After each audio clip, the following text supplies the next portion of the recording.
In the year 3000, mankind experienced a devastating world war. Civilians had no choice but to retreat underground if they planned on survival.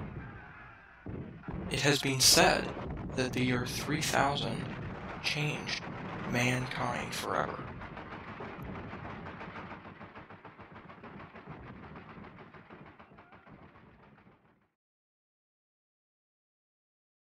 While underground, the human race made new lives for themselves.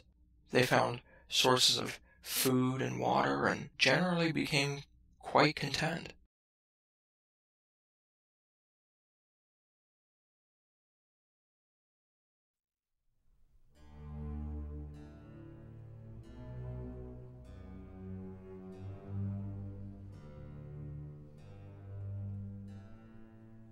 "2,000 years have passed between that devastating war and present day. The underground caves that man occupies now stretch for miles. They wind around, intersect, and vary by name, width, or height.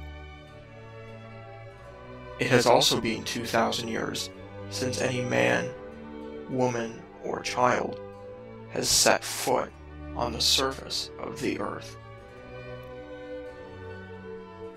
A teenage boy running an errand for his mother takes a wrong turn and fails to see the line carved into the stony ground that he was told never to cross.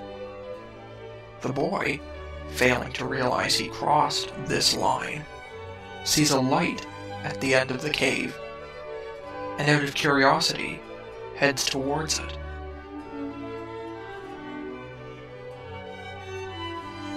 When the boy reached the light, he emerged into something so beautiful he could not describe it. He saw flowers and colors that he had only seen in very old picture books.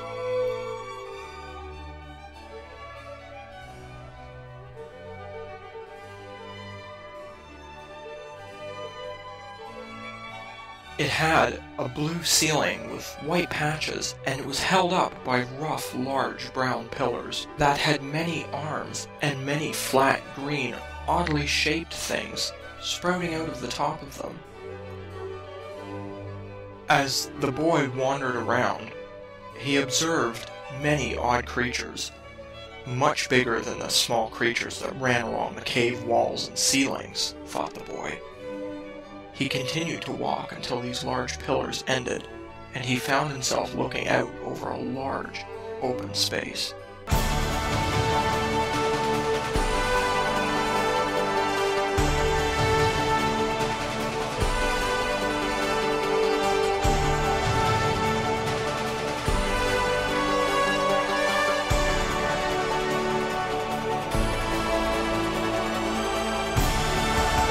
This was a space larger than any space he had ever seen. The largest space in the caves was the community gathering chamber. The boy became instantly intoxicated by the sight of a four-legged creature with spots on his body chasing a brown creature with horns coming out of his head. The spotted creature made his move and pounced on the horned creature. That chase was over, thought the boy.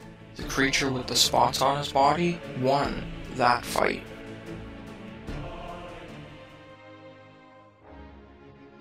With his mind racing, the boy ran back to his cave and dashes around through corridors and chambers and interconnecting rooms, looking for someone, anyone. The first person he runs into is his best friend. The friend says, "Where have you been? What's got you so excited?" The boy says to him, "You've got to come and see this. I was just somewhere so strange and wonderful. I failed to be able to put it into words. You must come and see it." The friend follows the boy through the caves and round corners until they get to the line carved into the stony ground that they were told never to cross. "We cannot possibly cross that," says the friend. "Why not?" says the boy. "Because we were told in class what would happen to us if we crossed that line. The elders told us about the war and what it did to the place above the caves. It is all written in the great book," said the friend in a very matter-of-fact tone. "But I saw, and there's nothing to fear." The boy reaches out for his friend's arm. "Come on, it's like nothing we've ever seen before." His friend shrugs it off, takes a step back, and says, "It is forbidden to cross that line. Forget about it. Come back to the caves." And with that, the friend turned and walked back into the caves. The boy now felt sad and torn. Should he follow his friend back down into the caves, where his family, community, and everything he knows resides? Or should he venture out into the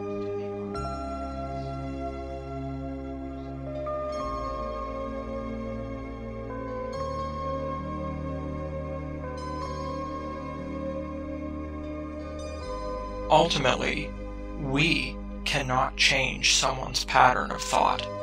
It is up to them. It is a journey of self-discovery that one can only take alone through a connection with other people, some self-reflection, and a search of their soul.